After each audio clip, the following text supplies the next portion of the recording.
Olá, bom dia. É uma satisfação e uma alegria estarmos aqui todos remotamente presentes para o nosso Seminário Internacional Hispano-Brasileiro sobre Direitos Fundamentais e Políticas Públicas. Este é um evento que está sendo organizado pela Universidade de Corunha e pela Universidade de Santa Cruz do Sul. De um lado, por conta de um projeto de pesquisa já há quase 10 anos sendo desenvolvido por essas duas instituições, através dos seus pesquisadores, e, por outro lado, também na linha de internacionalização das duas instituições, dos seus mestrados e doutorados em Direito. E isto se dá de forma tão exitosa que este convênio e estas relações institucionais têm sido, inclusive, financiadas tanto pela Comunidade Europeia como pelo Brasil, no CNPq, na CAPES. Nós temos tido, inclusive, FAPERGS, nós temos tido recursos significativos para o desenvolvimento dessas nossas atividades.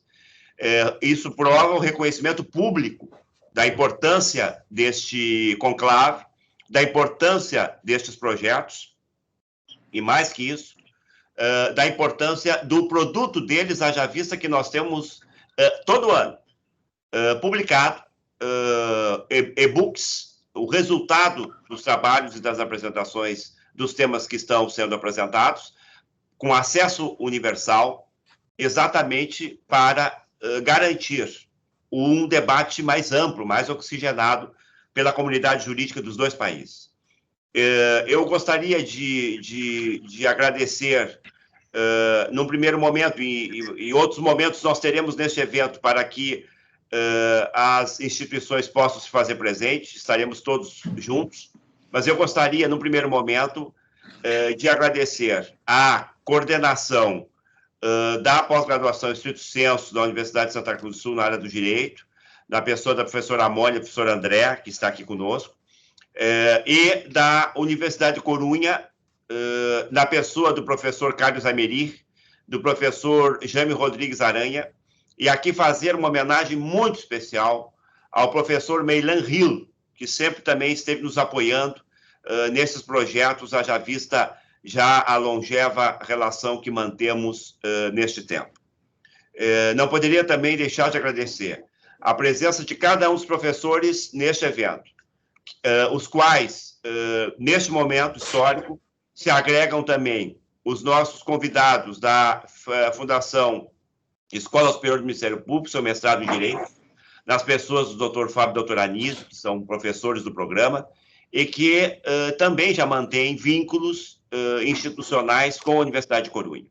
Então, nós estamos conseguindo fazer, a cada ano, um aprimoramento deste encontro, agregando outros parceiros internacionais que estão na mesma linha de pesquisas envolvendo o direito público e temas de direitos fundamentais e de políticas públicas da mais alta relevância. Feitos esses agradecimentos, na condição de mediador desse painel, do primeiro painel, que se nomina as tensas relações entre direitos fundamentais e mercado, aspectos jurídicos e políticos, vão participar dele a professora Maria Luz Puente Aba, da Universidade de Corunha, que vai tratar sobre o tema Políticas Penais de Proteção dos Direitos do Consumidor na Comunidade Europeia. O professor Dr. Jorge Renato dos Reis, aqui da Universidade de Santa Cruz do Sul, que vai também tratar de temas que são correlatos à sua pesquisa, neste particular envolvendo a nova Lei de Proteção de Dados brasileira, uma perspectiva panorâmica já que é uma lei recentissimamente aprovada no Brasil e que vai transformar, sem sombra de dúvida, as relações tanto de direito público como de direito privado. E o professor doutor Fábio Roques Bardelotto, da FMP, mas também aluno do nosso doutorado da Unisc, no qual desenvolveu uma tese fazendo uma reflexão crítica sobre fenômenos corruptivos e o seu enfrentamento, tanto no âmbito de políticas públicas, como no âmbito também do direito penal, em especial tratando do tema que foi um dos focos da sua pesquisa, do caso Lava Jato do Brasil, envolvendo a Petrobras e todo o universo de problemas decorrentes da malversação do dinheiro público no particular. Eu serei o moderador deste evento. Solicito aos expositores que mantenham o seu microfone ligado tão somente no momento da sua exposição, e também sinalizo para o fato de que as questões eventuais que serão apresentadas depois das falas de todos serão enviadas no chat que temos a látele do nosso painel de exposição e serão repassadas aos senhores oportunamente.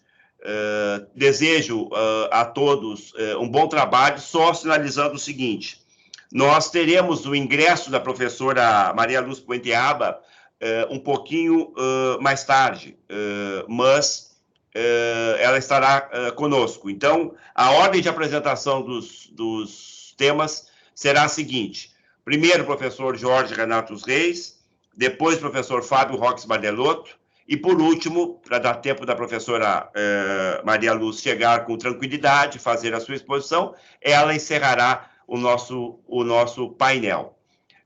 Cada um dos expositores terá um prazo de até 20 minutos, aproximadamente, para as suas exposições.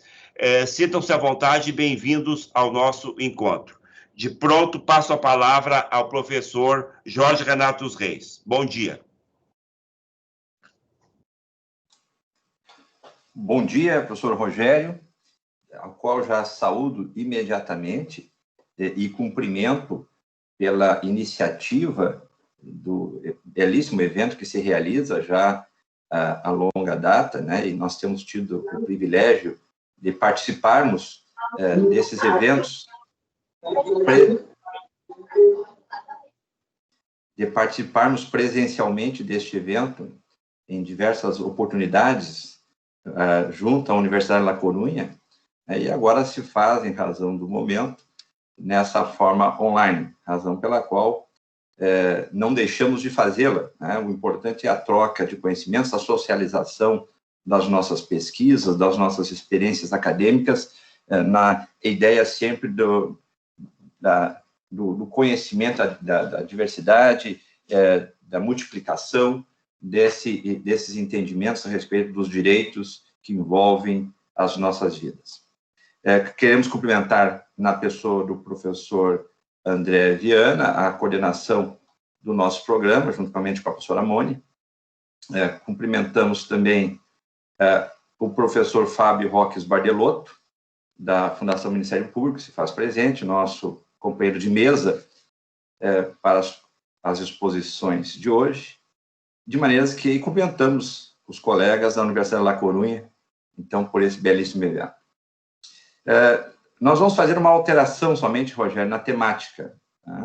Em razão de que a lei de proteção de dados é uma área do professor Gonzaga Adolfo, nós, e em função da fala da professora Maria Puente, que também iria trabalhar, que vai trabalhar, embora a parte penal, a política penal do direito do consumidor na Comunidade Europeia, nós, então, trouxemos a tônica que tem sido a grande discussão do direito privado hoje no Brasil, que são as relações contratuais privadas no período pós-pandêmico e os remédios possíveis do sistema jurídico brasileiro, que temos enfrentado todos os operadores do direito de maneira especial no que tange a essa temática, face à quebra da base contratual da maior parte dos contratos que iniciaram no período pré-pandêmico e que se alastrou, que se manteve essas consequências não só no período da pandemia, como muito especialmente se é que já podemos dizer, no período pós-pandêmico. Se não estamos vivendo, pelo menos já estamos sentindo os efeitos que vão se manter ainda por um bom tempo. E isso, no início ainda da pandemia, em razão da nossa atividade profissional como advogado, tivemos a oportunidade não só de atuar nos fóruns sobre essa discussão, mas fizemos várias discussões acadêmicas e profissionais com lives sobre essa visão da judicialização dos contratos. E aí se tornou meio que febre, né? Todos os advogados tinham na cabeça já os artigos 317, 393 e 478 do Código Civil, que trazem a previsão da teoria da imprevisão, do caso fortuito ou força maior e da teoria da onerosidade excessiva. Todos esses dispositivos legais civis, eles vêm além do Código de Processo Civil, que traz a possibilidade da tutela de urgência buscada nessas decisões, numa cognição sumária, haja vista a urgência que a temática exigia para aquele período. Então, todos os contratos, ou pelo menos aqueles que sentiram os efeitos do isolamento social na sua concretude, na sua conclusão, na sua execução, buscavam, então, essas revisões e até as resoluções dos contratos, baseado muito especialmente nesses 3 artigos. A teoria da imprevisão, que embora já esteja prevista no Código Civil, no novo Código Civil brasileiro, mas, na verdade, ela tem sua origem lá no Código de Defesa do Consumidor, no nosso artigo 6º, inciso 5. Então, já lá desde 1990. Então, já era uma teoria conhecida dos operadores do direito no Brasil, mas nas relações consumeristas. O Código Civil, então, trouxe também esse dispositivo legal para as relações civis. O caso fortuito ou força maior não é nenhuma novidade. Também sempre tivemos esse dispositivo no nosso Código Civil para aquelas situações em que não é possível o controle por parte das partes dos efeitos que derivarão dessa situação, ou seja, que não seja possível evitar ou impedir, né? Todos aqueles casos, então, resultantes de força maior, o caso fortuito, né? Considerado, no dispositivo de lei, considerado esse um fato necessário, que os efeitos não era possível evitar ou impedir. Então, isso também já era de conhecimento e bastante utilizado pelos operadores do direito.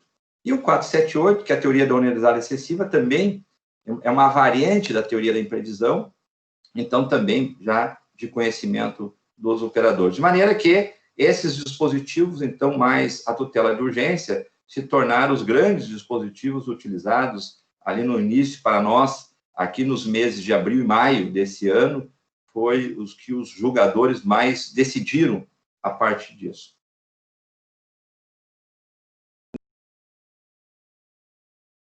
Ela vai além dessa possibilidade de revisão ou de resolução, porque ela foge totalmente à lógica do sistema.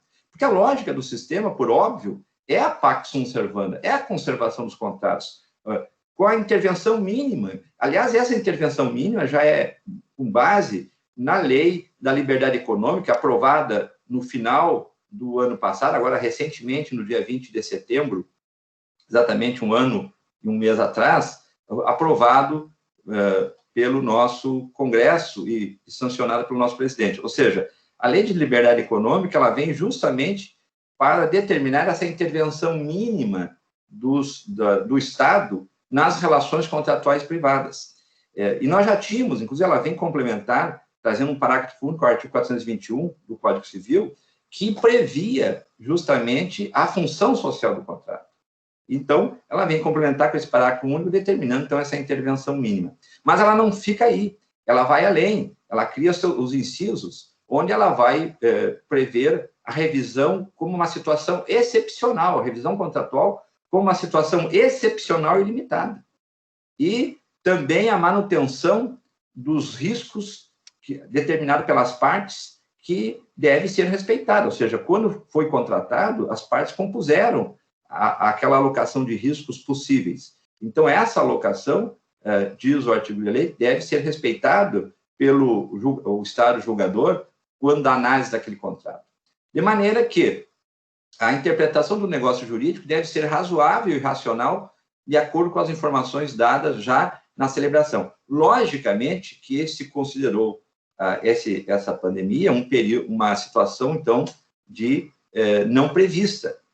quando da celebração. Mas, de qualquer maneira, qualquer decisão que vá determinar a revisão ou a resolução do contrato tem que considerar essas determinações legais e muito especialmente, manter aquela que é a lógica do sistema, ou seja, que é exatamente a manutenção dos contratos. Porque se todos forem buscar a resolução ou a revisão contratual, por óbvio que vamos criar um caos, não só no sistema legal, como no sistema econômico do país.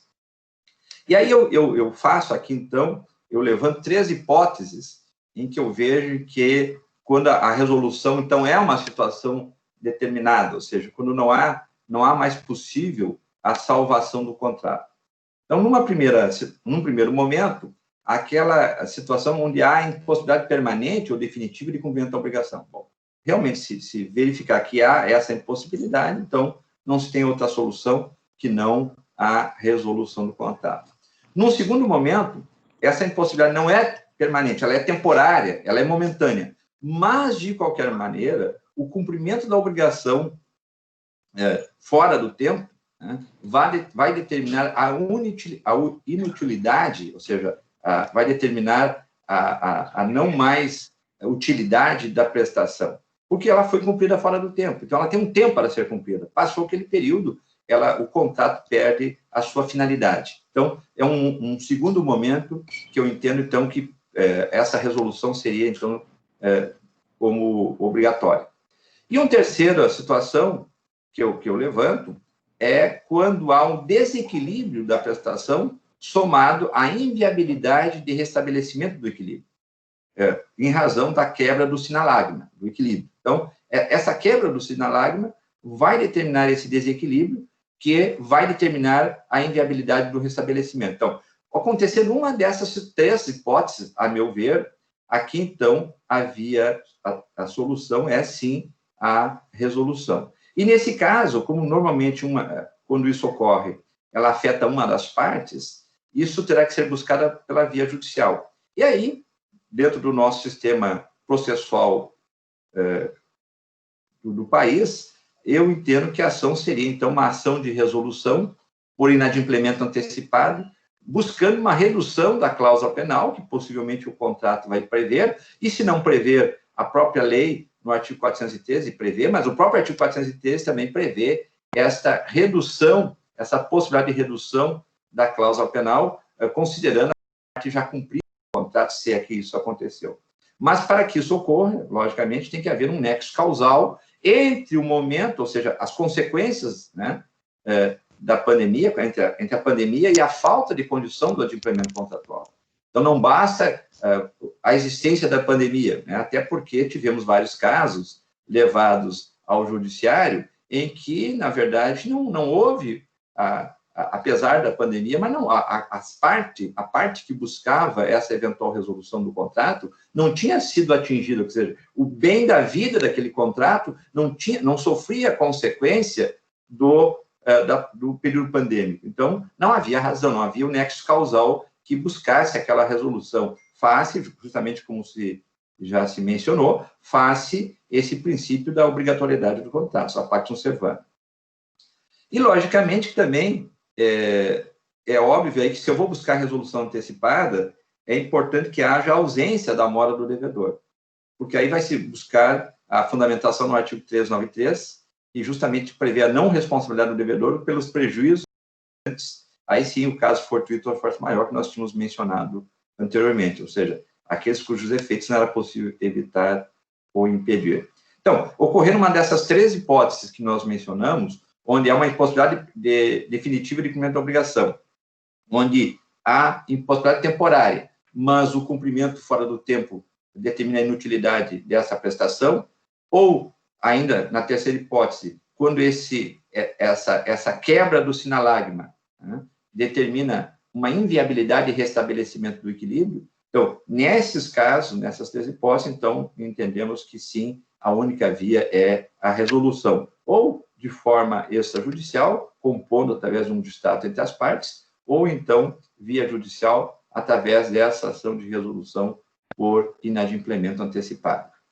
Agora, a ideia é sempre salvar o contrato. Então, não sendo, se for possível, buscar, então, a revisão, ou seja, antes da resolução, há que se buscar essa possibilidade de revisão do contrato a fim de mantê-lo vivo.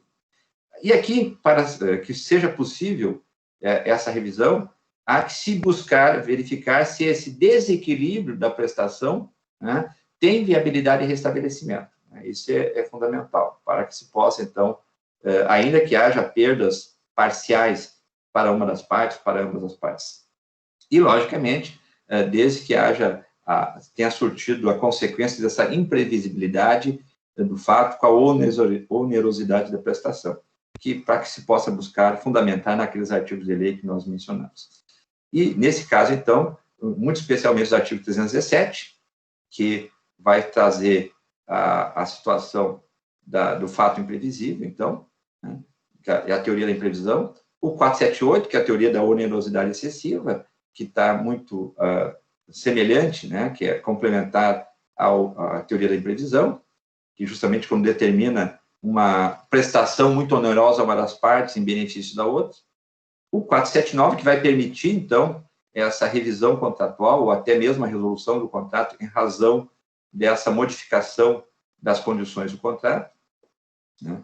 E, atualmente, também o enunciado 176 da Jornada de Direito Civil da Justiça Federal, que justamente vem dizer que, em atenção ao princípio da conservação dos negócios jurídicos, o artigo 478 do Código Civil deverá conduzir sempre que possível à revisão judicial e não à resolução. Ou seja, embora muitas vezes tenha se utilizado, e eu mencionei o 478 lá no início, justamente como fundamento da revisão, que eu disse que eram os artigos, os institutos legais mais utilizados pelos operadores do direito buscando a resolução, mas, na verdade, a ideia desse artigo também é para manter o contrato segundo esse enunciado 176 da Justiça Federal. E aí nós vamos ter, para alguns contratos em especial, também previsões de revisão, que se pode, então, buscar tentar salvar o contrato. Um dos contratos que mais foram atingidos nesse período foram as locações. E as locações possuem dispositivo próprio, tanto na Lei do Inquilinato Urbano, no artigo 19, quanto no próprio Código Civil, no artigo 567, que permite essa revisão contratual em função desse descompasso, desse desequilíbrio, dessa quebra de sinalagma junto às prestações das partes contratantes. O Código do Consumidor, ou seja, nas relações de consumo, também há aquela previsão que nós mencionamos antes, também da teoria da imprevisão, do artigo 6º, inciso 5, que já trazia, então, originalmente, essa possibilidade. Portanto, se a lógica do sistema é a manutenção do contrato, nós temos que afirmar que a boa-fé contratual, né, que vem prevista, então, como nós temos já no Código Civil, no seu artigo 422, nesse período de pandemia, e mesmo no período de pós-pandemia, vai se fundamentar, não tenho dúvida nenhuma, nesse princípio constitucional da solidariedade jurídica, prevista lá no nosso artigo 3º da Constituição Federal, e que nós temos nos debruçado tanto nessa defesa. E aí eu posso afirmar que esse dever de negociação para buscar a equivalência material das prestações é, sem dúvida nenhuma, a aplicação ética, né, dessa teoria, desse princípio da boa-fé, que não deixa de ser um dispositivo de aplicação da solidariedade jurídica. E aí nós temos tido de forma extrajudicial, a iniciativa de vários agentes econômicos do país, buscando, em nome dessa solidariedade jurídica, buscando a manutenção dos contratos com iniciativas próprias, como, por exemplo, as instituições financeiras, várias delas, que buscaram a suspensão dos contratos por mera liberalidade delas próprias, né? Como o caso do Banco Itaú, da Caixa Econômica Federal, do Bradesco e outras instituições que determinaram essa mudança, essa suspensão, essa moratória das parcelas dos seus contratos, justamente em razão dessa impossibilidade momentânea de muitos deles cumprirem aquelas obrigações contratuais assumidas. E podemos aqui citar, a título de curiosidade, uma grande instituição bancária do nosso país, já em meados do mês de abril, prorrogou mais de 140 mil contratos de créditos de pessoas físicas e jurídicas em razão da pandemia. E contratos como contratos de capital de giro, de empréstimo pessoal, de crédito imobiliário, financiamento de veículos, enfim, as mais diversas espécies contratuais. E mais recentemente, também, temos uma decisão da 14ª Vara Civil de Curitiba, que suspendeu o despejo de uma família em função, com base aí no decreto judiciário 162 de 2020, que dispõe sobre a prevenção da pandemia, né, do Covid. Então, essa medida estabeleceu a suspensão do cumprimento de ordem de reintegração de hipótese por invasões coletivas, então, já em período anterior. E também teve decisão do Tribunal de Justiça da Bahia, suspendendo aluguéis de shopping center em função da pandemia, que os shoppings estavam fechados. Mas, mais recentemente, nós tivemos a Lei 14.010, agora de 10 de junho de 2020, que dispôs sobre um regime jurídico emergencial e transitório dessas relações jurídicas de direito privado nesse período de pandemia. Só que eu entendo que foi de curta duração, porque, embora a lei seja de 10 de junho, ela tem a sua eficácia tão somente até 30 de outubro. E, como a lei foi aprovada em 10 de junho com muitos vetos previdenciais, esses vetos depois foram rejeitados pelo Congresso, então, somente agora em 8 de setembro, agora recentemente, por exemplo, que houve nova promulgação com essa rejeição dos vetos presidenciais. E, neste caso, então, houve a proibição, por exemplo, de concessão de liminar para desocupação de imóvel urbano, para a maioria das situações previstas na lei do inquilinato, por exemplo, que prevê a desocupação liminar. Também houve rejeição dos vetos quanto à regulação da resilição, resolução e revisão dos contratos, né? Justamente nessa situação nós estamos trabalhando.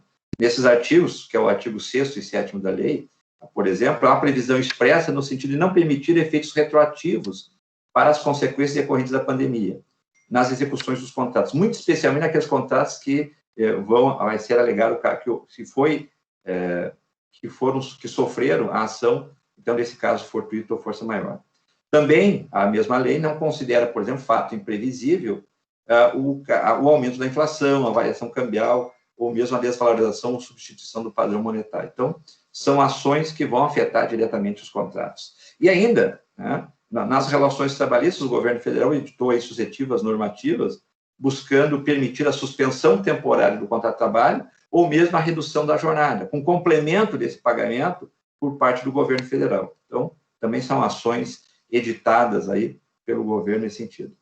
Bom, eu estou, então, finalizando meu tempo, eu vejo que já está aqui no minuto final, mas dizendo, então, que sofremos, sim, as ações, mas agora já é possível sentir, depois de 6 a 8 meses aí dos efeitos da pandemia, já é possível verificar que a economia reage, né, na busca das soluções para o cumprimento dos contratos, justamente dando uma amostra diferente daquilo que se imaginava no início da pandemia, quando se buscavam, de forma afoita, essas cognições sumárias, buscando a revisão ou até mesmo a resolução do contrato, com base aí na teoria da imprevisão, na onerosidade excessiva, enfim, né, porque mostrou à economia que ela é mais pungente, né, no nosso país do que eventual dificuldades que temos passado na área sanitária.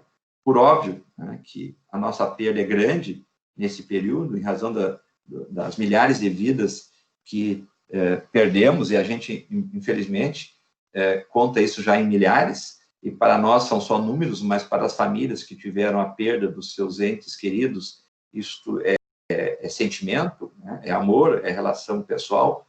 Então, logicamente, que é um triste episódio da vida da humanidade, da história da humanidade. Mas vejo também que essa humanidade não se sujeita a isso e busca soluções para as suas relações, como estamos vendo na economia, embora surtindo sim, sofrendo sim os efeitos, mas a economia, especialmente o direito contratual, busca as soluções na forma de continuar as relações interprivadas. Bom, eu agradeço, então, a oportunidade e fico à disposição para os questionamentos, que eu não sei a organização, professor Rogério, se vai ser imediatamente após a exposição ou vai ser a posteriori, quando todos concluírem. Fico, então, à disposição. Obrigado. Sim, obrigado, professor Jorge. Os questionamentos serão apresentados ao final de todas as exposições. De pronto, eu passo a palavra ao professor Dr. Fábio Roques Bardelotto para a sua exposição, que está com a palavra.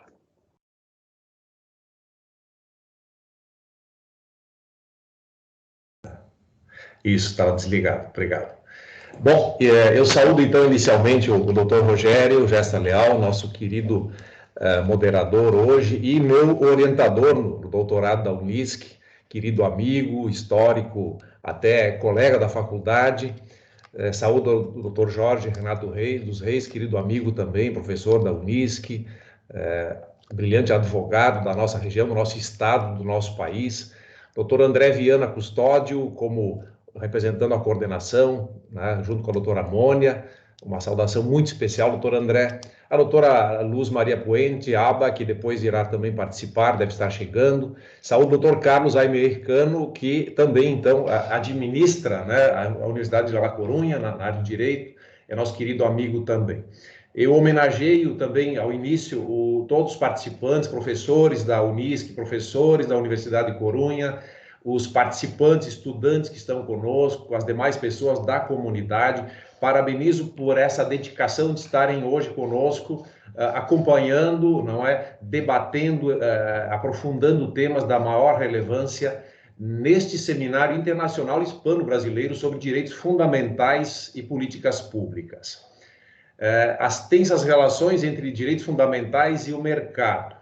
Aspectos jurídicos e políticos é o nosso tema hoje desse primeiro, então, seminário, no início do grande seminário internacional. Bom, a mim coube, a pedido das instituições, falar, então, sobre um tema relativo à corrupção, com o qual eu tenho me debatido, me debruçado, foi objeto da tese do meu doutoramento na Unisc, queridíssima instituição, de quem eu sou egresso, de quem eu tenho o maior carinho, de todos lá da Unisc, da minha cidade adotiva, Santa Cruz do Sul. Então, esse tema da corrupção me é muito caro quanto aos seus desdobramentos jurídicos, sociais, políticos, econômicos, e, portanto, hoje eu pretendo abordar inicialmente, fazendo uma prospecção no conceito de corrupção, nas várias possibilidades de abordagem jurídicas, sociológicas, históricas, e políticas do tema da corrupção, inicialmente, então, quanto ao conceito de corrupção. Como é que se pode abordar a estrutura da corrupção em termos conceituais? A partir desse marco conceitual, irei fazer uma inserção, então, na estrutura toda da Operação Lava Jato, que é uma operação, é um fenômeno emblemático na história brasileira e até mundial, já sabemos, para se poder estabelecer alguns parâmetros que nortearam desde a investigação, a atuação das instituições, a postura da sociedade frente a esse grandioso problema e suas repercussões políticas, econômicas, sociais e jurídicas. Então, uma incursão no fenômeno da Operação Lava Jato, para logo a seguir e já ao final estabelecer então as repercussões econômicas, sociais, jurídicas e políticas desta grande operação que revelou aí vultosas quantias desviadas dos cofres públicos brasileiros em benefício de empresas, de políticos e de particulares. Ao final, sim, encerrando, pretenderei estabelecer um panorama do que pode estar por vir diante do cenário que se apresenta como reflexos do enfrentamento do fenômeno da corrupção via Operação Lava Jato. Quais foram as repercussões e a postura das instituições, do poder político, do poder econômico, para que se vislumbre um futuro no enfrentamento desse problema ainda no Brasil e em cotejo com as relações internacionais. Essa é a estrutura da minha pequena digressão nesse momento, então. Bom, quando se fala em corrupção, o Dr. Rogério, que tem um livro, inclusive, dentre tantos outros de suas obras, que tem a denominação de As Várias Faces da Hidra, não é? Por quê? Porque a corrupção pode ser metaforicamente comparada realmente a todas as cabeças da Hidra da mitologia grega e romana, quando Hércules tentou enfrentá-la, cortando as suas cabeças, que a cada vez que decepava uma, nasciam duas. E com o apoio de um sobrinho, vejam, muito inferior fisicamente, com pouca força física, conseguiu dominar esse grande desafio de sacrificar a Hidra, que tinha muitas cabeças e que se multiplicava. O combate e o enfrentamento à corrupção, nesta metáfora interessante, não se faz por um só instrumento, não se faz pela análise de uma somente ciência e de um espectro das relações sociais.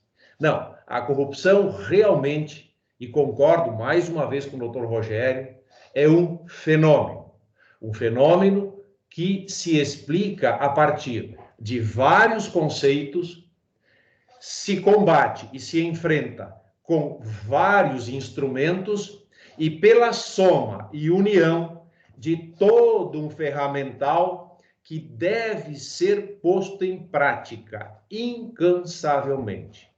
Bom, quando se analisa o conceito de corrupção, nós temos uma primeira visão generalista, que considera a corrupção como um fenômeno social, por meio do qual alguém atua racionalmente contra a ética e quase sempre contra a lei. Quase sempre, porquanto nós temos corrupção na família, nós temos corrupção nas relações de amizade, e isso nem sempre é regrado pelo direito.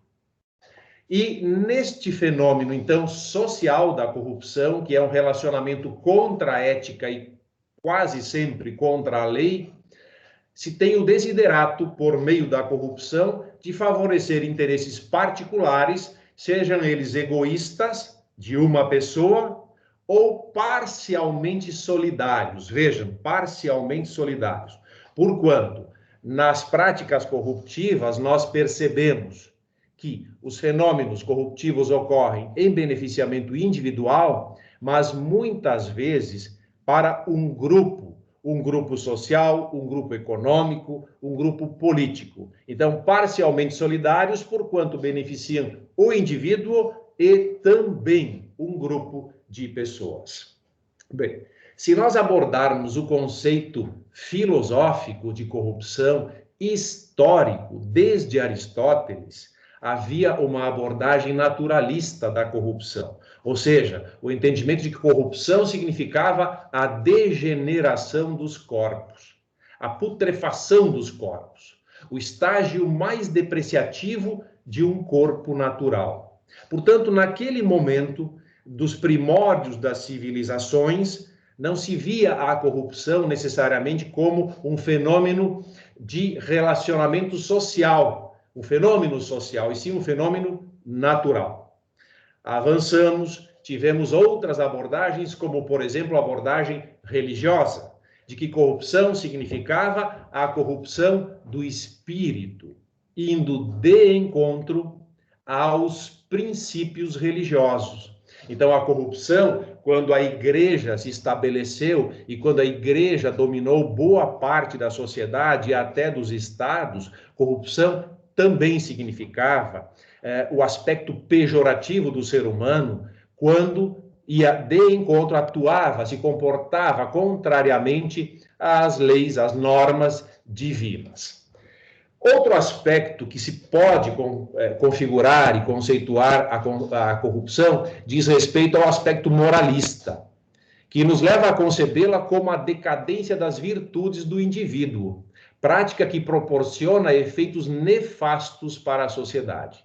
Então, sob uma visão moralista, a corrupção agora tem a ver com as virtudes individuais de cada indivíduo, que, obviamente, por serem conceitos morais, variam, oscilam, são diferentes em cada ambiente social, mas sempre em cada ambiente social, conforme os seus valores éticos e morais, haveria, por meio da corrupção, efeitos nefastos à sociedade.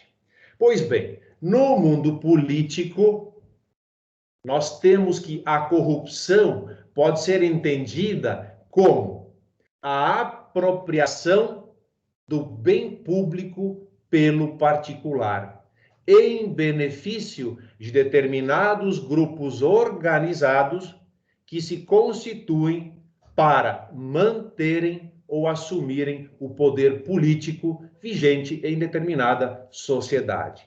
Portanto, sob o aspecto político, além de agregarmos a degeneração moral, ética do indivíduo em si, nós temos que esta degeneração diz respeito à apropriação do patrimônio público pelo privado, ao assenhoreamento do conteúdo público e político natural por grupos ou indivíduos que pretendem se assenhorear do poder ou manterem-se no poder em determinados momentos do exercício político.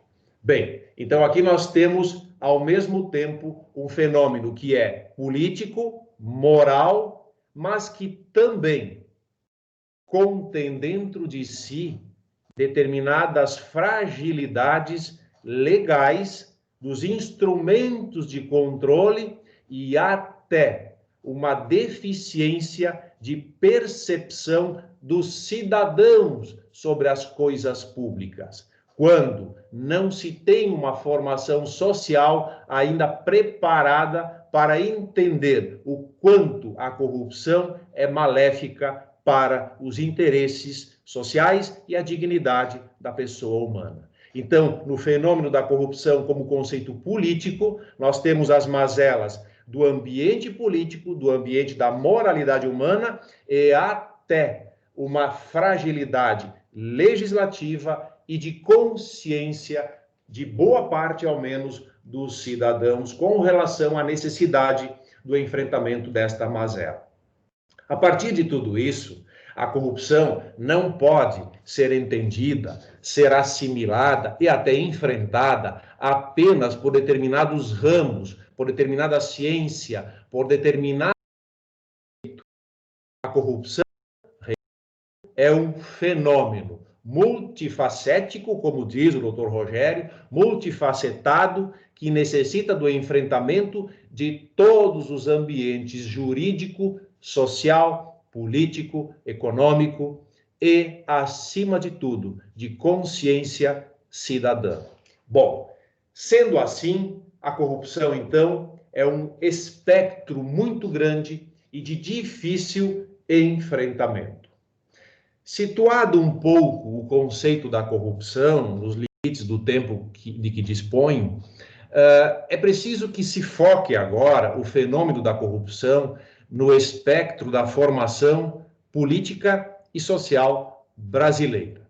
Afinal, como verei depois, e todos nós aqui sabemos, a Operação Lava Jato revelou um centro de corrupção jamais visto, com certeza, neste país e provavelmente nos países que compõem o globo terrestre.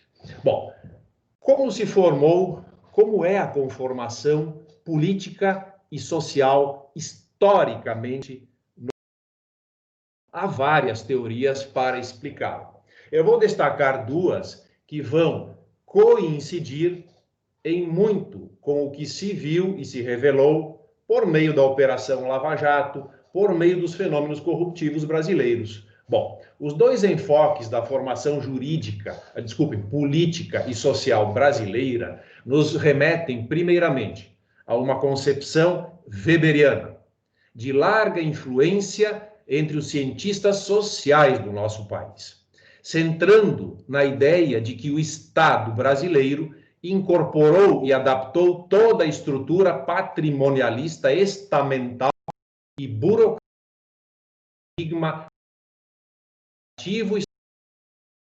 desde a colonização.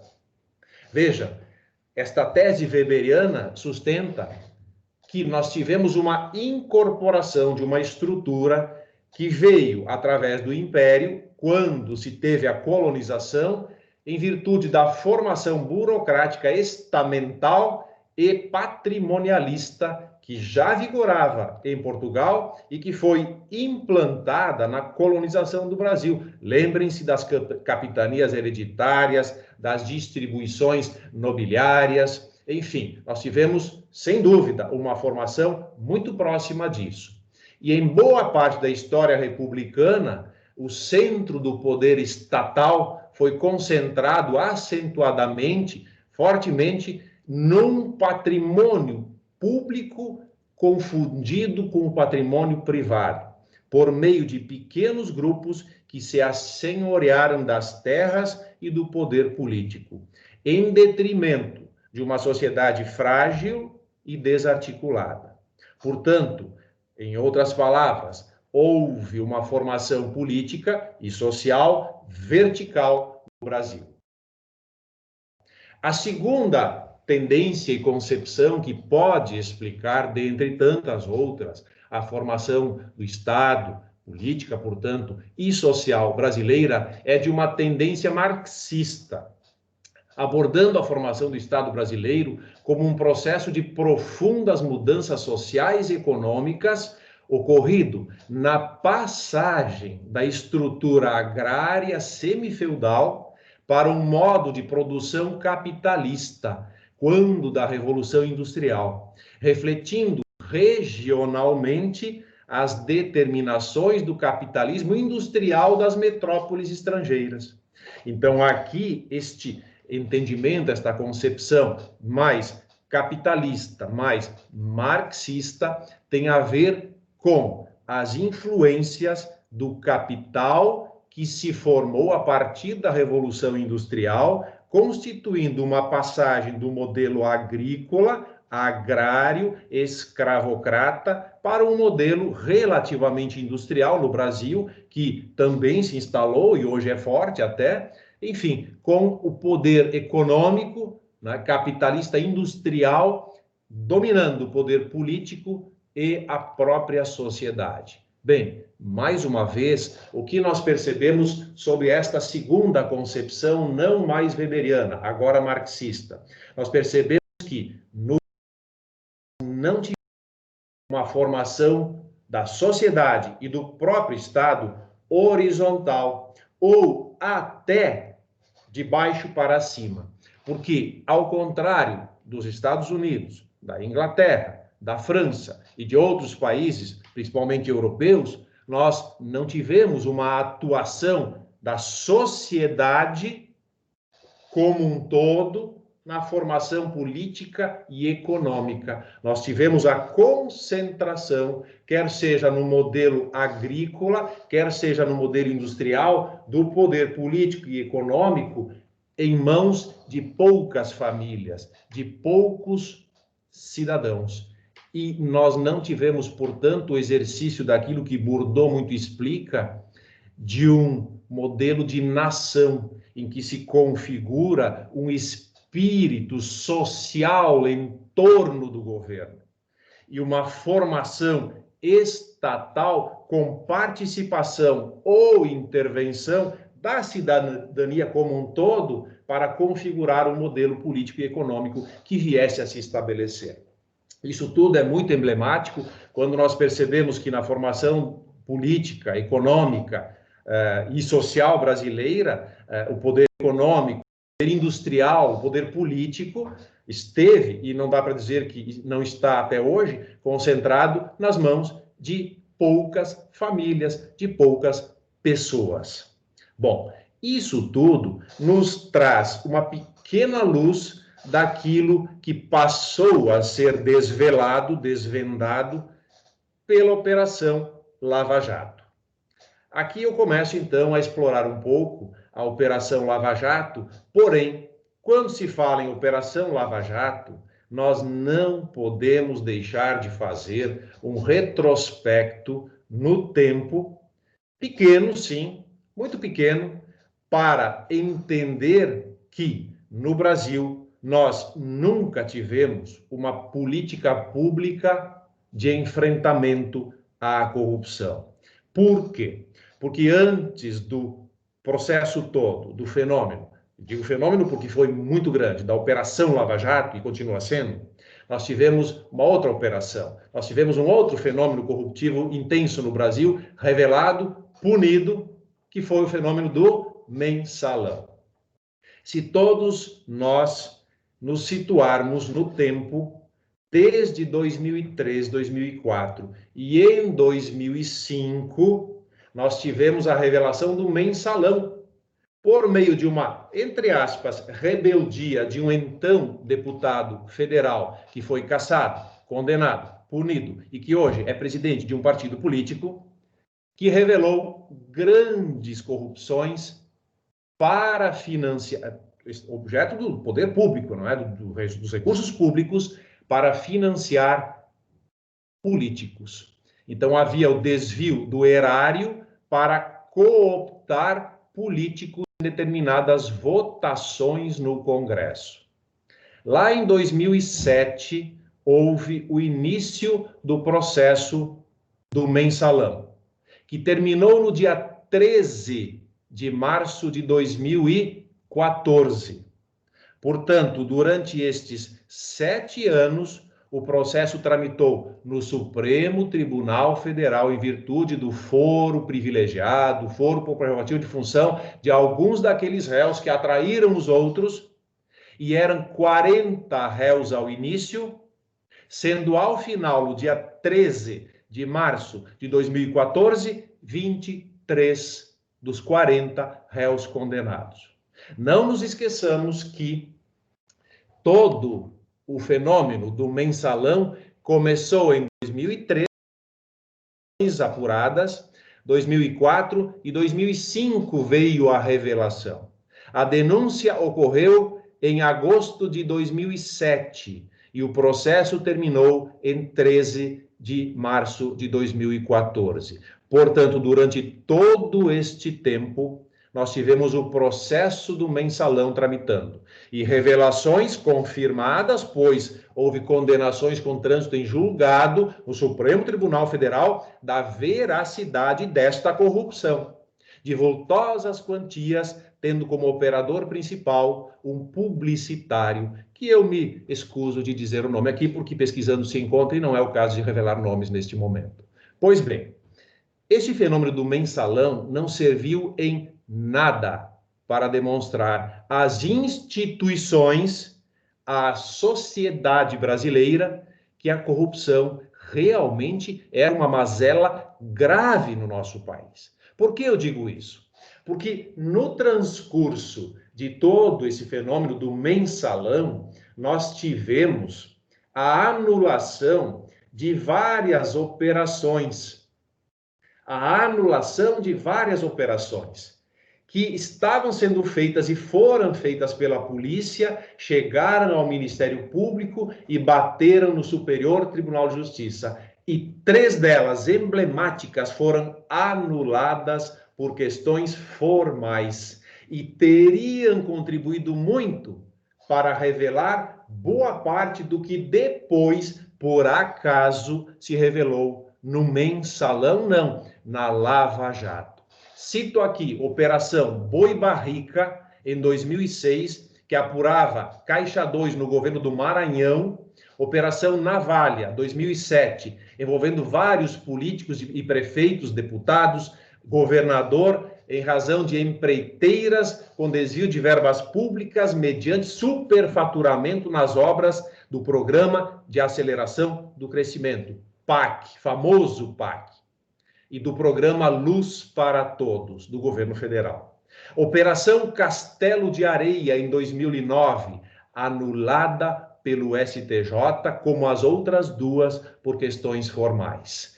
Há uma tese com a qual eu concordo, que se não tivessem sido anuladas estas operações, e não estou fazendo aqui juízo de mérito, estou lamentando a anulação, quer seja por deficiência da investigação, por deficiência de interpretação, mas não vem ao caso, se teria revelado muito antes tudo o que aconteceu na Operação Lava Jato. E aí eu já me situo na Operação Lava Jato, por quê? Porque enquanto transcorria o processo do mensalão, já estavam sendo cometidas práticas corruptivas que vieram a ser reveladas na Lava Jato logo depois. Então, o mensalão não serviu em nada como efeito pedagógico, em forma propedêutica, para prevenir, para evitar que depois se tivesse a continuidade das práticas corruptivas no Brasil, apesar de todo o impacto das condenações e dos processos lá no Supremo. Porque durante a Operação Lava Jato se apurou principalmente na Operação Pichuleco, esse é o nome da Operação Pichuleco, que desde 2006 até 2013, um ministro de Estado já articulava e já praticava desvios da Petrobras em favor de grupos políticos, não mais para comprar votos, e sim para o enriquecimento privado e para o financiamento de campanhas políticas. Esta operação Pichuleco revelou que entre 2006 e 2013, uma empresa envolvida no mensalão, lá nos operadores do mensalão, já financiava campanhas políticas e financiava políticos nas suas campanhas. Então, se percebeu durante a Operação Lava Jato que a operação do mensalão não teve nenhuma repercussão preventiva, profilática, pedagógica, para ensinar, para demonstrar que a corrupção não deveria ser praticada, ao menos no setor público e no setor político. Pois bem, com relação ao fenômeno da Lava Jato, saibam todos, embora muitos sabem, que começou no dia 14 de março de 2014. Um dia depois de encerrar o mensalão no Supremo, por via de operação da Polícia Federal, que descobriu que um posto em Brasília, um posto de combustíveis, era uma das empresas laranja de um doleiro que já havia sido investigado há muitos anos antes do próprio mensalão, no Banestado, no Paraná, financiava políticos. E por meio da doação de uma Land Rover, se chegou ao fio da meada, ao fio do novelo, que depois revelaria toda a corrupção que hoje todos sabemos ocorreu nos meandros políticos e econômicos capitalistas que a Lava Jato revelou. Pois bem, a Lava Jato então começou no dia 14 de março de 2014 e até hoje vem se desenvolvendo com todos os seus desdobramentos políticos, econômicos, sociais e os seus acertos e erros, como nós todos já em boa parte sabemos. Eu não vou ter condições aqui de abordá-los. Bem, o que importa, ao menos para se verificar que, a partir da Lava Jato, repito, com os seus erros e os seus acertos, houve corrupção, sim, no Brasil,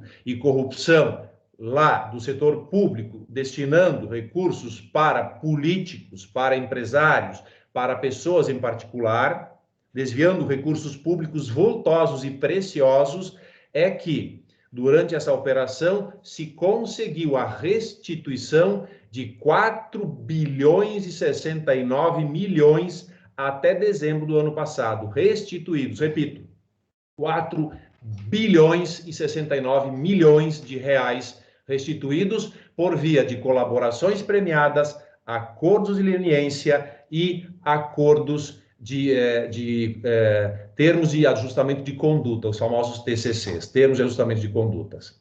Bom, esses recursos demonstram, porque foram devolvidos, foram confessados, que realmente nós tivemos corrupção acentuada neste período, durante o mensalão e por um bom tempo depois. Bom, o que nós temos no caso do mensalão como consequência da Operação Lava Jato como consequências? nós tivemos já 289 pessoas denunciadas lá nas varas de Curitiba, nós tivemos 153 pessoas denunciadas lá no Rio de Janeiro, nós tivemos 19 pessoas denunciadas no TRF2 e tivemos 36 pessoas denunciadas junto ao Supremo Tribunal Federal, em virtude do envolvimento na corrupção revelada pela Lava Jato. Nós tivemos muitas pessoas já condenadas em segundo grau, pendentes confirmações definitivas ainda das condenações. Bem, quais foram os impactos negativos com relação a toda a revelação de corrupção? Mensalão, Lava Jato. Nós hoje temos que o Brasil está na 106ª posição dentre os 180 países em níveis de corrupção acentuado, apurados pela Transparência Internacional. O Brasil é o 106º país. Por 5 anos seguidos vem caindo, ou seja, vem piorando a percepção sobre corrupção no Brasil. Então, o Brasil vem se tornando mais corrupto a partir de tudo isso que se tem apurado.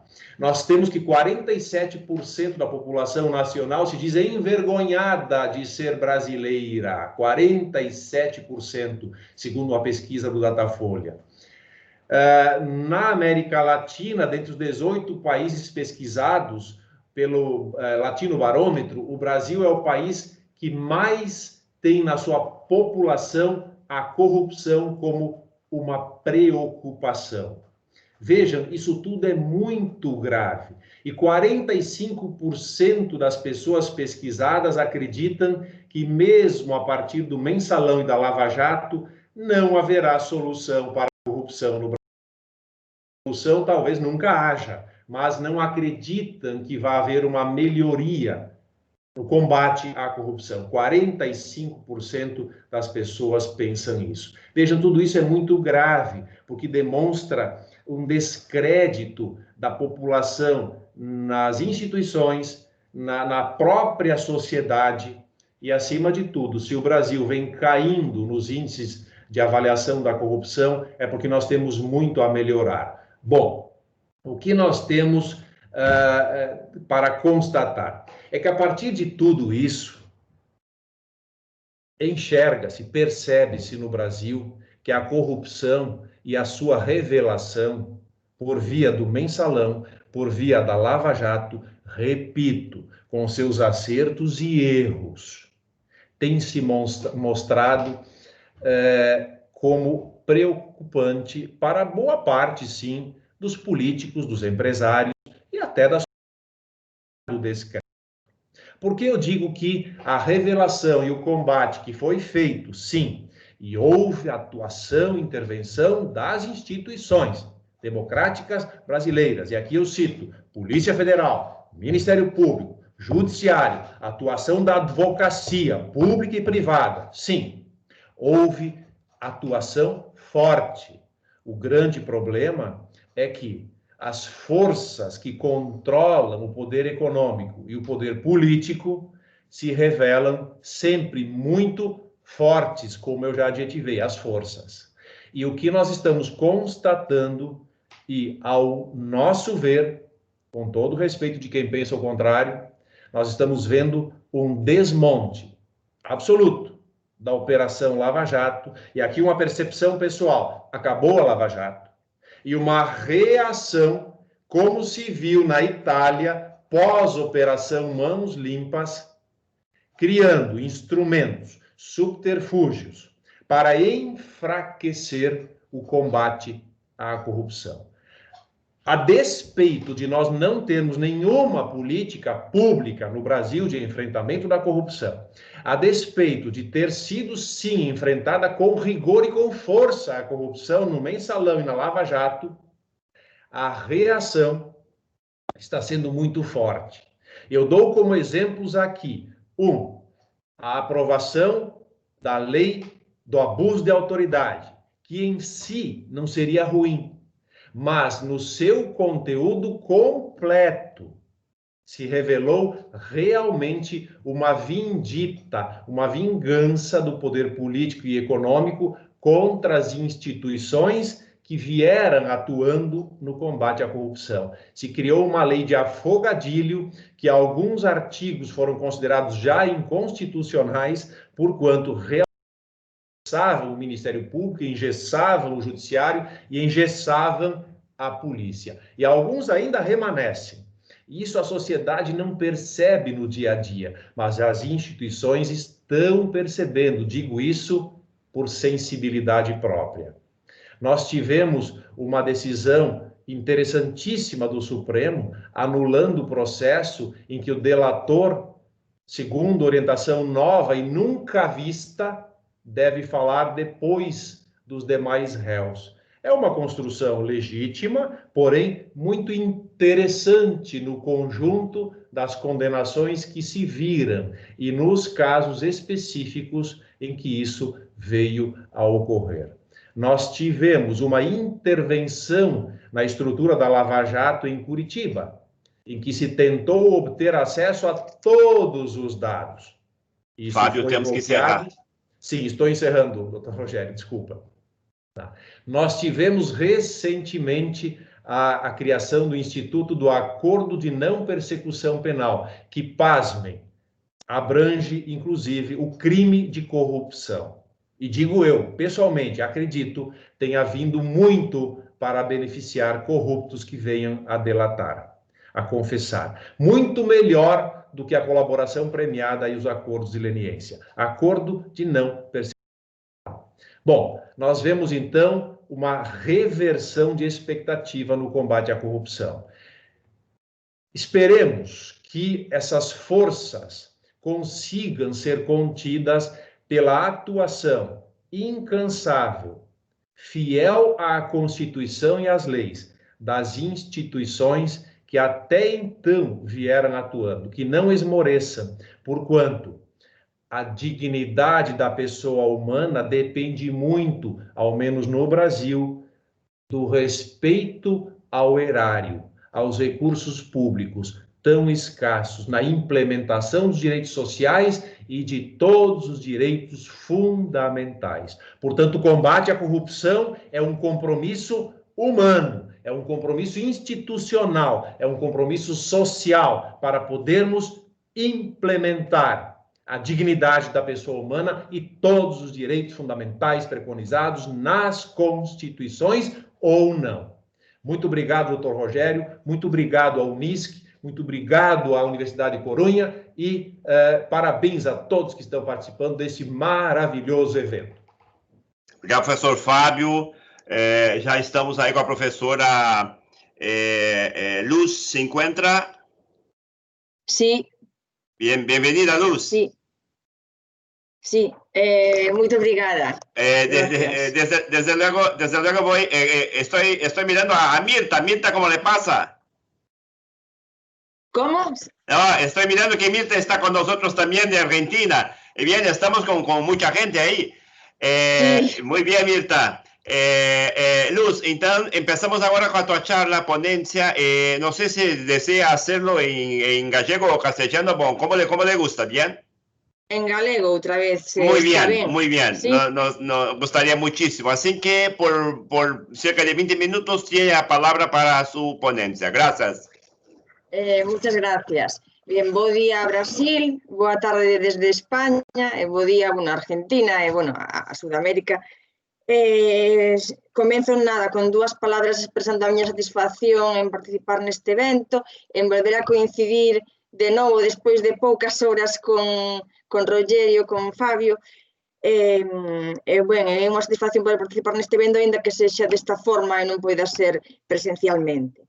Ben, entramos xa no tema, pois teño 20 minutos para facer un recorrido, unha panorámica moi breve de cales son as políticas europeas de protección dos consumidores, de protección penal dos consumidores, e de que maneira se foron implementando no noso país, en España. Ben, comenzando por esa primeira parte, que sería unha revisión das políticas europeas en protección do consumidor, realmente, desde a formación da Unión Europea a mediados do século pasado, moito teñen cambiado as normas, aos tratados, o dereito originario da Unión, desde aqueles tratados constitutivos ata o vixente Tratado de Funcionamento da Unión Europea, pasando polo frustrado proxecto dunha Constitución Europea. Ben, pois sinalo como punto importante, punto de inflexión, o tratado firmado en Maastricht en 1992.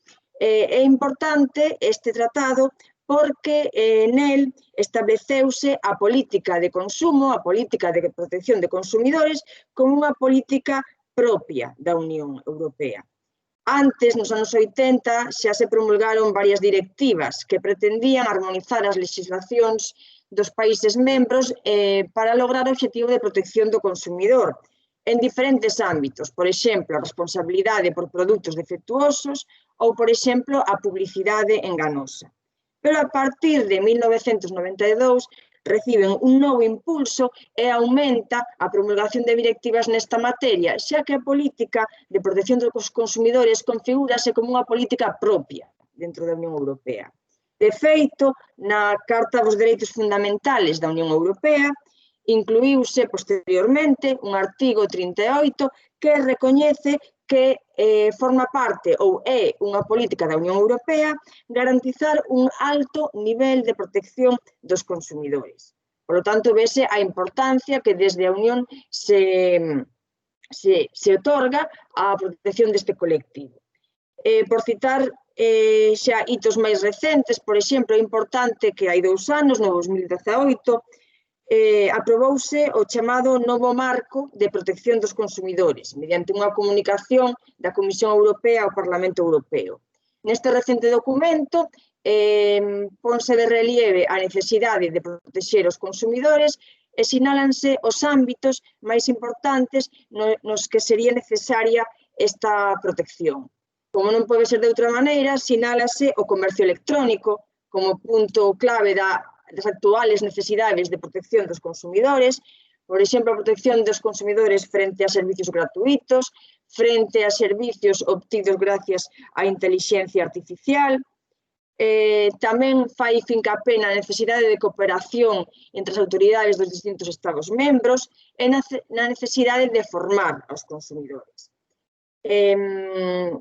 É verdade que detrás de un dos motivos da aprobación deste documento está diferentes casos especialmente relevantes e importantes aínda a nivel internacional que supuxeron un atentado contra intereses dos consumidores. Está claro que subxacía a preocupación por casos como o denominado caso Volkswagen, aquel caso que existía un fraude tanto aos consumidores como un atentado medioambiental, non? Porque digamos que esa parte do vehículo que se supoñía que garantía unha menor emisión de gases contaminantes estaba trucado. E tamén subxacía a preocupación polos crecentes casos de abusos e fraudes aos consumidores no ámbito dos produtos bancarios. Tamén este documento destaca pola necesidade polo intento de que os Estados protexan aos consumidores non só mediante actividades de formación, de información ou de prevención, senón tamén mediante o establecemento de infraccións que teñan previstas sancións eficaces. Ben, como se pode ver, todas estas políticas son políticas de carácter xeral e que non inciden directamente no ámbito penal. Pois, como sabemos, a promulgación de normas penales é un ámbito, o ámbito esencial de soberanía de cada Estado membro e, digamos que a orixe da Unión Europea estaba configurada na colaboración e na armonización de normas, pero sen chegar a incidir a ese reducto de soberanía dos Estados que é a capacidade de promulgar normas penales. Ben, esta situación, digamos, dentro desta situación, un hito fundamental é a promulgación, a entrada en vigor no ano 2009 do Tratado de Lisboa. Este tratado leva a cabo unha reforma do Tratado de Funcionamento da Unión Europea e recoñece como política propia da Unión, como gran novidade, a posibilidade de que, mediante a promulgación de directivas, os Estados membros establezan normas mínimas de definición de infraccións penais, pero só nunha lista concreta e moi breve de categorías delictivas, que son categorías delictivas de gran relevancia, de unha importante gravidade e que preocupan a todos os Estados membros e, así mesmo, teñen dimensión supranacional. Por exemplo, delitos, categorías delictivas como a trata ou tráfico de seres humanos, a corrupción, tamén, a falsificación de medios de pagamento ou o tráfico de drogas. Ben, nestas poucas e algunha máis materias, ámbitos delictivos escollidos polo Tratado de Lisboa, recoñécese a capacidade da Unión Europea de promulgar directivas para lograr unha armonización na definición destas infraccións penais en todos os Estados membros. Ben, nesta lista escollida de infraccións delictivas non se encontra, non se mencionan os delitos contra os intereses económicos dos consumidores, pero, como teño exposto ao largo do tempo que levo falando, a preocupación polos intereses dos consumidores está presente na Unión e iso vense manifestando non só a través do recoñecemento da necesidade de protección nestes tratados, na promulgación de documentos, senón tamén na promulgación de directivas en ámbitos sectoriais de consumo. Así, por exemplo, podo citar dúas directivas que foron a orixe ou o xerme ou a causa remota da inclusión no noso Código Penal de dúas figuras delictivas que están dirixidas á protección dos intereses económicos dos consumidores.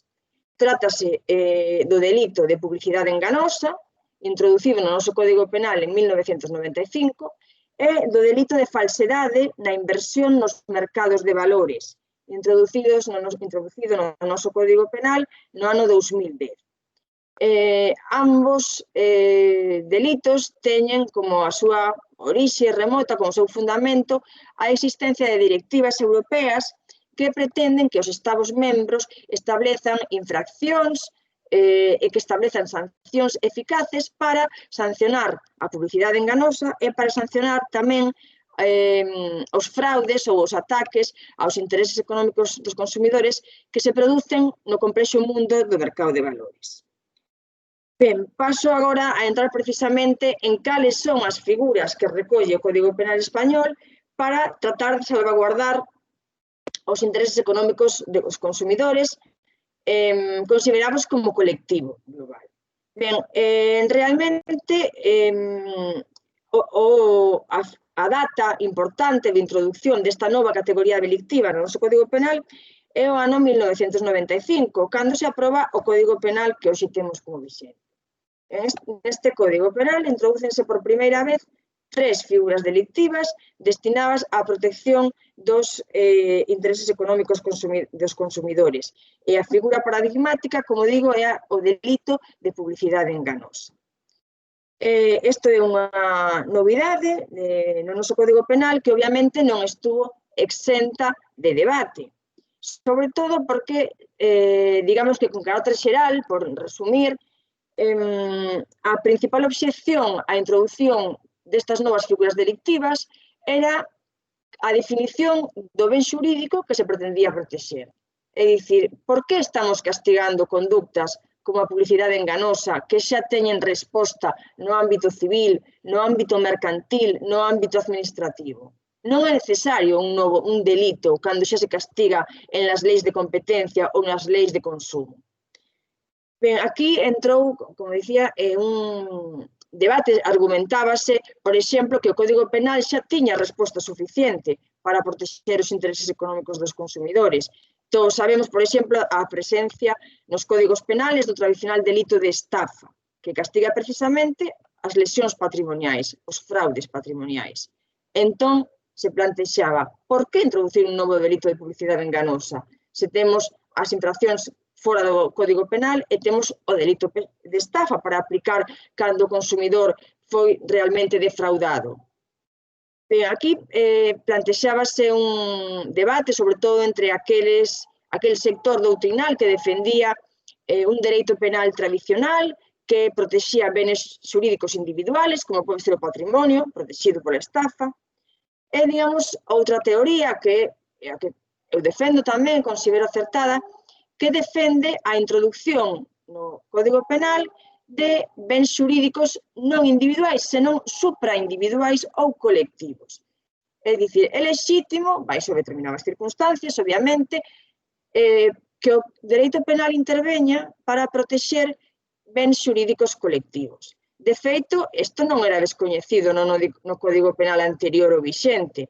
Todos sabemos que xa desde hai tempo o Código Penal protexe bens xurídicos colectivos como poden ser o medio ambiente, a administración de xusticia ou a seguridade do tráfico viario. Entón, por que non recoñecer como novo ben xurídico colectivo os intereses económicos do colectivo dos consumidores? É certo que xa contamos con tipos como a estafa, pero a estafa é un delito pensado para ataques individuais, a patrimonios individuais, e que ademais debe responder a un determinado esquema de actuación. Un engano, despois un error, acto de disposición patrimonial e perxuízo patrimonial individual. A introducción no Código Penal dos intereses económicos dos consumidores como ben xurídico supraindividual pretende establecer un obxecto de protección de tal modo que o dereito penal interveña para reaccionar frente a conductas que son, polo momento, perigosas para o patrimonio dos consumidores, cando ese perigo é moi amplio e afecta a un número moi elevado de consumidores. Polo tanto, frente a ataques masivos, ataques que poden afectar simultaneamente a múltiples persoas, é lexítimo intervir de forma anticipada para sancionar xa esa posta en peligro. É dicir, o ben xurídico intereses económicos dos consumidores como colectivo, un ben xurídico que representa os patrimonios dese conxunto de consumidores que poden verse lesionados. É dicir, o delito de estafa está pensado para reaccionar frente a ataques individuais. E o delito de publicidade enganosa está pensado para conductas que, pola súa ampla difusión, poden supoñer simultaneamente a lesión de múltiples patrimonios. De feito, aínda xustificando deste xeito a intervención penal con base na definición do ben xurídico, pode sinalarse o indudable efecto de prevención xeral que tivo a introdución do novo delito de publicidade enganosa no Código Penal de 1995, porque xa nese momento, nese mesma data, foi casualidade, foi curioso que nese mesmo ano constituíuse en España a denominada Asociación de Autocontrol da Publicidade. Foi unha asociación na que formaban parte os principais empresarios, anunciantes dentro do país, e que se constituía como unha asociación voluntaria creando un código ético e creando unha especie de comité arbitral e consultivo para tratar de previr e solucionar os posibles problemas e conflictos en materia de publicidade. Polo tanto, parece significativo que o mesmo ano en que se implanta como delito as conductas enganosas no ámbito da publicidade, se cree un comité ético que trate de velar precisamente pola licitude e carácter correcto da publicidade. Ben, polo tanto, a relación entre estes novos delitos, este novo delito de publicidade enganosa e tipos tradicionais como delito de estafa, debe ser unha relación de complementariedade. Isto por que o indico? Porque nos primeiros momentos en que se empezou a aplicar este novo delito de publicidade enganosa, os tribunais, cando se encontraban ante un caso en que, por exemplo, aparecían varios consumidores que vían lesionado o seu patrimonio como consecuencia de seguir o indicado ou de acceder ao indicado nunha determinada publicidade que resultaba falsa, os tribunais aplicaban só o delito de estafa e entendían o delito de estafa xa absorbe ao delito publicitario. Se aplicamos a estafa, deixamos de lado o delito publicitario. Ben, esta solución que posteriormente sí que se foi corrixindo dentro da xurisprudencia dos nosos tribunais, era errónea porque o ámbito de actuación de cada delito é diferente e o suxeito pasivo de cada delito é diferente, de tal maneira que poden aplicarse ambos conxuntamente sen que un desplace a outro. Por qué? Porque o delito de estafa está destinado a sancionar lesións patrimoniais individuais con suxeitos pasivos individuais.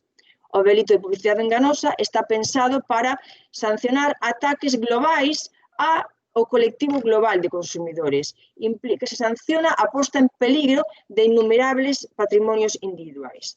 Polo tanto, se emite publicidade falsa e como consecuencia da publicidade falsa identificamos 1, 2, 3, 10 consumidores que han resultado concretamente perxudicados, tenemos, por un lado, 1, 2, 3 ou os que sexan delitos de estafa en relación con cada patrimonio individual, pero acumulativamente podemos aplicar tamén o delito de publicidade enganosa. Por qué? Porque a publicidade enganosa sigue surtindo efectos, sigue xerando un peligro para todo o resto do colectivo de consumidores que todavía non sufriu lesións patrimoniais. Polo tanto, o suxeito pasivo de ambos delitos é diferente e é admisible unha situación de concurso de delitos entre ambos. Isto, como digo, veuse aceptando na posterior aplicación do delito de publicidade falsa por parte dos nosos tribunais. Por lo tanto, como dicía, esta é a figura paradigmática de protección dos intereses económicos dos consumidores no noso Código Penal, pero como sinalaba antes, tamén temos outra de grande importancia que foi introducida no ano 2010, que ten tamén o seu fundamento nunhas directivas europeas, que é o delito de falsedade na inversión dos mercados de valores. É dicir, o legislador foi sensible de que precisamente nos mercados de valores non só interveñen inversores especializados, profesionais, senón que é un ámbito que, hoxe en día, desde hai un tempo, interveñen consumidores básicos non especializados que actúan no mercado de valores non como forma, non para unha especulación ou para inversións profesionais, senón como forma de canalizar o aforro, unha nova forma de adquirir un produto de aforro. Polo tanto, o legislador foi consciente de que era necesario protexer tamén aos consumidores cando adquirían produtos de inversión, produtos de aforro neste complexo ámbito. Por iso, o legislador español introduciu no ano 2010 un delito que castiga conductas relacionadas coa falsidade na inversión dos mercados de valores, castigando aquelas persoas xurídicas, empresas, sociedades que de alguna maneira falsificaban en diversas formas, entrar agora en profundidades desta figura delictiva, que de alguna maneira falsificaban ou aportaban datos falsos sobre a súa situación co obxectivo de lograr inversións económicas dos consumidores, os cales adquirían produtos de inversión sen saber que a información que se lles facilitaba en relación con ese produto de inversión era totalmente falsa. Ben, vexo que están xa case a pronto de pasar os 20 minutos, simplemente, ben, con isto quería ir xa concluindo e poñer de relieve que, bueno, a política de protección dos consumidores é unha política destacada da Unión Europea, que de momento non implica o establecemento de obrigas ou armonización de definicións de delitos, pero que os Estados membros, neste caso, falando do caso español, sí que teñen introducido no Código Penal diversos delitos que atenden non á protección do consumidor como persoa individual, senón á protección do colectivo de consumidores. Isto lógrase a través de sanción de conductas que supoñen un perigo de produción de múltiples lesións e, polo tanto, exixen a configuración de delitos de peligro hipotético, como maneira de intervir nun mundo de consumo no que actualmente a adquisición de produtos e servicios non se basa en tratos individuais de persoa a persoa, senón que é un mundo de consumo no que a información sobre os produtos e servicios se obtén a través de publicidade ou a través dun contacto non persoal, a través de comercio electrónico e as mensaxes falsas poden afectar a un colectivo global.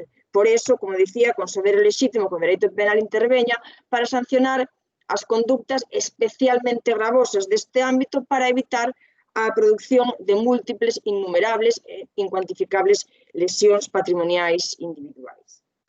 Ben, só quería facer eso, bueno, daba este tempo para facer esta presentación xeral. Espero, bueno, polo menos ter ofrecido unha panorámica visual e rápida sobre as necesidades de protección dos intereses económicos dos consumidores. Moitas grazas. Gracias a usted, Luz. Podemos ahora, tenemos un tiempo aún para que la gente pueda presentar alguna interrogación para los ponentes, así que puede hacerlo por los chat que está al lado del panel. Yo gustaría para la profesora Puenteava sobre si en España hay alguna legislación, si la legislación penal o otra legislación establece sanciones de interdicción o extinción de una empresa que va a hacer alguna cosa contra los intereses de consumidores. Falando da legislación penal, sí. Xusto falábamos de eso onte, non? Falábamos onte da responsabilidade penal das persoas xurídicas, non? Entón dicía que este novo sistema en España que implica que as persoas xurídicas poden ser responsables penalmente e unha das sancións aplicables para a persoa xurídica sería a súa disolución ou tamén a prohibición de realizar determinadas actividades. Ben, polo tanto, isto sería posible aplicar estas sancións de disolución ou de prohibición de realizar actividades cando por comisión de algún delito, a persoa xurídica é condenada penalmente. Xustamente, os delitos dos que falaba agora, os delitos contra os intereses económicos dos consumidores, son precisamente, están dentro do listado que prevén a responsabilidade penal da persoa xurídica. Polo tanto, se hai unha condena por algún destes delitos e a persoa xurídica resulta condenada, poderíamos aplicar algunha destas penas. Non obstante, como dicía onte, a pena de disolución total é unha pena que se reserva para casos de especial gravidade e apenas aplicada. En todo caso, se aplicaría preferentemente unha clausura temporal de locales ou prohibición de facer determinadas actividades. Bem, ótimo. Não sei se existe algum outro questionamento que algum colega ou assistência gostaria de apresentar. Eu queria, enquanto isso, lembrar que o nosso seminário continua. Hoje, nós teremos ainda às 14 horas de Brasil e 19 horas de Corunha, nós teremos o segundo painel sobre mecanismos jurídicos de controle da administração pública na Europa e no Brasil. Participarão deste painel os professores Carlos Aymerich Cano, da Universidade de Corunha, o professor Carlos Amoedo, da Universidade de Corunha, e fizemos uma troca aqui na representação do Brasil, a professora Mônia Clarissa Henrique Leal, pela Universidade de Santa Cruz do Sul. Este é o painel de hoje à tarde, hoje início da noite, na Espanha, e que também será transmitido pelos links que já foram informados. Ainda eu gostaria de registrar a participação de vários colegas, professores, inclusive, de universidades, vejo aqui Rotondo, vejo a minha querida amiga Mirta, professores do Uruguai, da Argentina, da Espanha, do Brasil. Então, nós temos uma assistência muito qualificada. Eu gostaria também de agradecer a estes colegas e amigos que estão conosco neste momento. E, em face até do adiantado da hora, agradecer novamente ao professor Fábio Roques Bardelotto, da Fundação Escola Superior do Ministério Público, ao professor Jorge Renato dos Reis, da Universidade de Santa Cruz do Sul, e à professora Maria Luz Puenteava, da Universidade de Corunha, pelas suas brilhantes explanações aqui no nosso evento. Dizer que foi uma honra para a organização do evento contar com vocês e esperamos que possamos estar aí na sequência mais vezes juntos com todos, tá certo? Um bom dia a todos e nos encontramos na parte da tarde. Até mais. Obrigada. Um saúdo. Tchau, tchau. Tchau.